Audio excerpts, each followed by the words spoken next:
Pues hoy vamos a hablar de mi cuerpo técnico, en inglés, obviamente. Tienes el worksheet en mi sitio web, damonshaw.co.uk.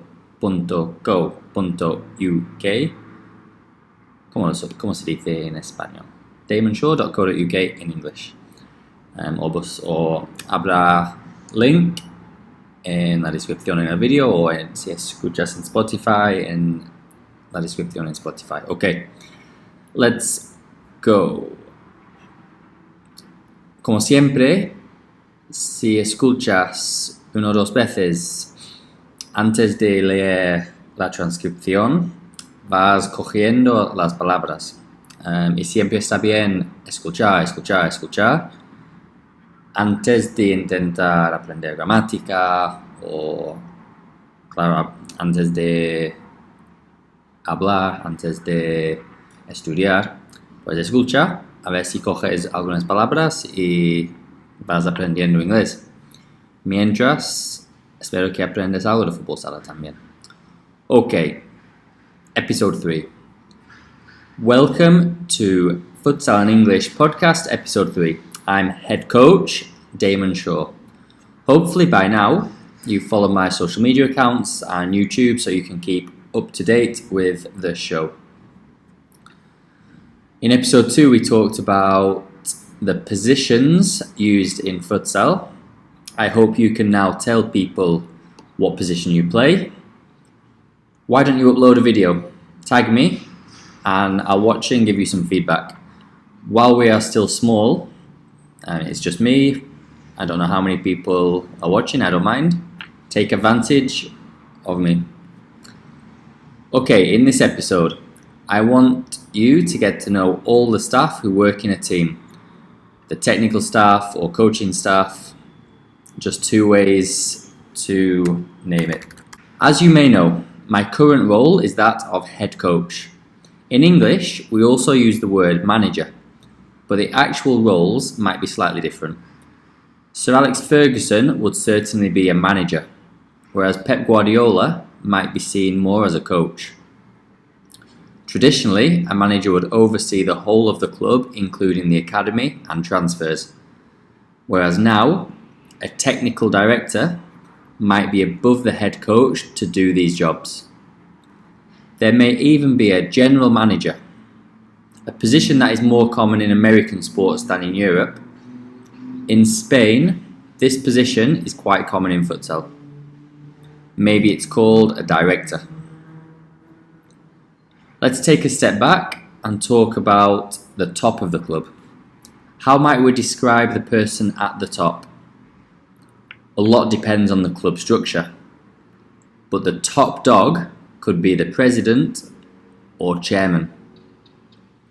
In a private club, the big boss might be the owner.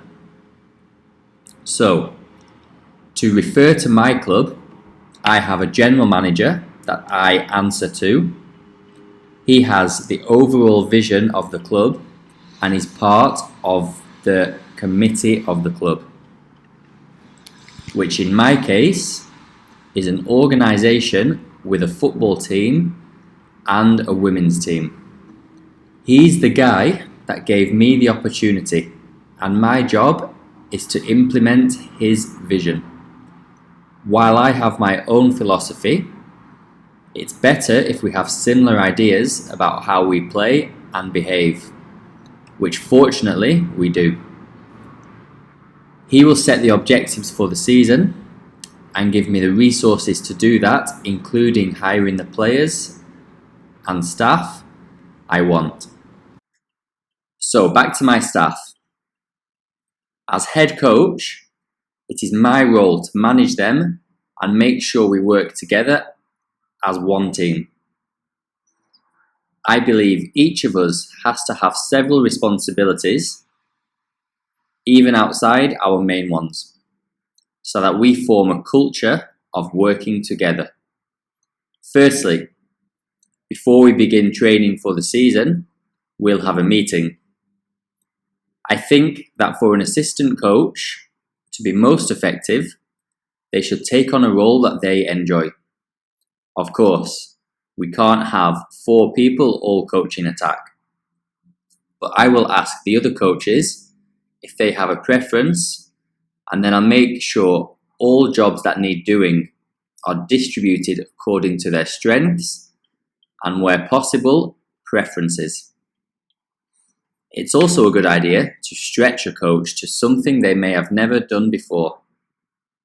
When I was assistant coach in Industrias Santa Coloma, I was also in charge of goalkeeper coaching, and it was new and welcome challenge for me.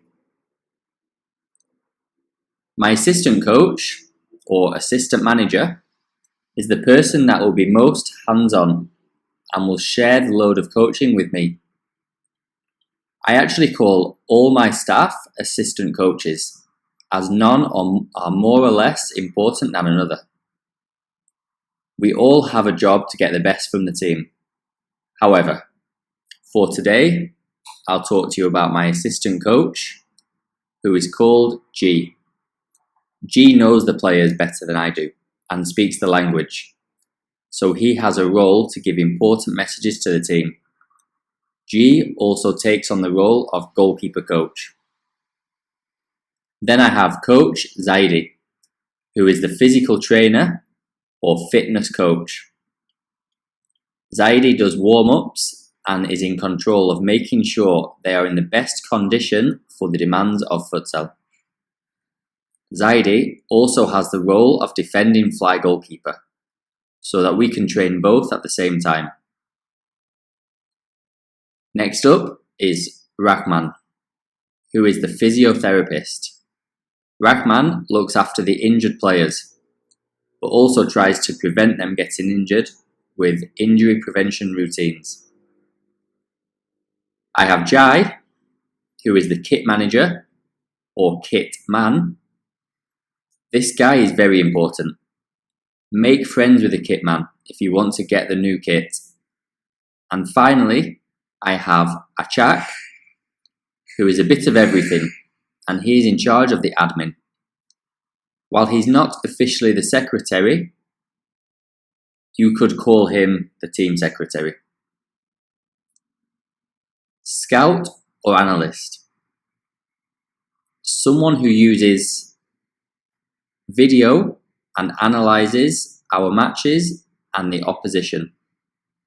At the moment, this is a role shared between all the coaches, and it's something that I like to do myself. Psychologist. Not a role that is very common in futsal, but one I think should be and could be in the future. If you have one of these available, you are very lucky. Together, we are the coaching staff or technical staff of the team. What other roles could a team have? Do you have a preferred job you would like to do? Perhaps when you finish playing? También tienes un worksheet con algunas preguntas y vocabulario importante. Que tengas un buen fin de semana. Goodbye.